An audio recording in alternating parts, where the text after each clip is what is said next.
Salahuddin Ayyubi पर उनके मुहाफिजों की मौजूदगी में उस पर हमला न किया जा सकता था। 2 हमले नाकाम हो चुके थे। अब जबकि सलाहुद्दीन अय्यूबी को यह तवक्को उम्मीद थी कि उनका चचाजाद भाई अल सालेह अमीर सैफुद्दीन शिकस्त खाकर तौबा कर चुके होंगे, उन्होंने इंतकाम की एक और ज़ेरे ज़मीन कोशिश की। सलाहुद्दीन अय्यूबी ने इस फतह का जश्न मनाने की बजाय हमले जारी रखे और 3 कस्बों को कब्जे में ले लिया। इनमें गजा का मशहूर कस्बा भी था।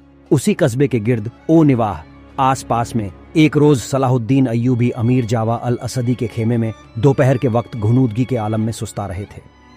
उन्होंने अपनी वो पगड़ी नहीं उतारी थी जो मैदान जंग में उनके सर को सहरा के सूरज और दुश्मन की तलवार से महफूज रखती थी। खेमे के बाहर उनके मुहाफिजों का दस्ता मौजूद और चौकस था। बॉडी गार्ड्स के इस दस्ते का कमांडर जरा सी देर के लिए वहां से चला गया। एक मुहाफिज ने सलाहुद्दीन अय्यूबी के खेमे के गिरे हुए पर्दों में से झांका।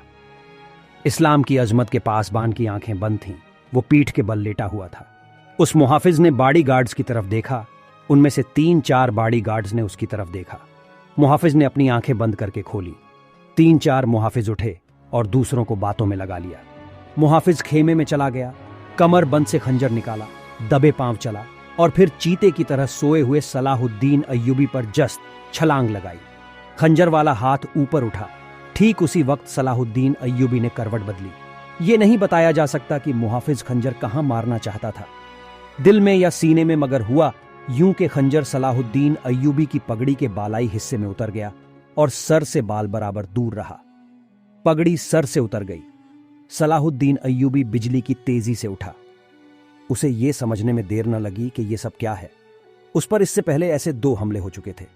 उसने इस पर भी हैरत का इजहार न किया कि हमलावर उसके अपने बॉडी गार्ड्स के लिबास में था, जिसे उसने खुद अपने बॉडी गार्ड्स के लिए मुंतखब किया, चुना था। उसने सांस जितना अरसा समय भी जाया न किया। हमलावर उसकी अय्यूबी सर से नंगा था।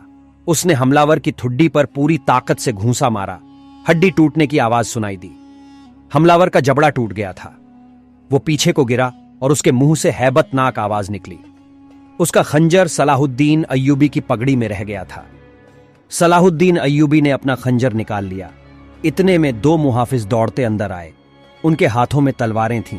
सलाहुद्दीन अय्यूबी ने उन्हें कहा कि इसे जिंदा पकड़ लो, मगर ये दोनों मुहाफिज सलाहुद्दीन अय्यूबी पर टूट पड़े। सलाहुद्दीन अय्यूबी ने खंजर से 2 तलवारों का मुकाबला किया, मगर यह मुकाबला 1-2 मिनट का था, क्योंकि तमाम बॉडी गार्ड्स अंदर आ गए थे। अय्यूबी ये देखकर हैरान रह गया कि उसके बॉडी गार्ड्स 2 हिस्सों में तकसीम होकर एक दूसरे को लहूलुहान कर रहे थे।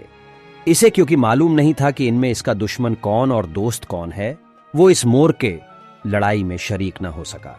कुछ देर बाद जब बॉडी गार्ड्स में से चंद एक मारे गए, कुछ भाग गए और बाज जख्मी होकर बेहाल हो गए, तो इंकेशाफ हुआ, राज खुला कि इस दस्ते में जो सलाहुद्दीन अय्यूबी की हिफाजत पर मामूर था, 7 मुहाफिज फिदाई थे जो सलाहुद्दीन अय्यूबी को खत्म करना चाहते थे। उन्होंने इस काम के लिए सिर्फ एक फिदाई खैमे में भेजा था।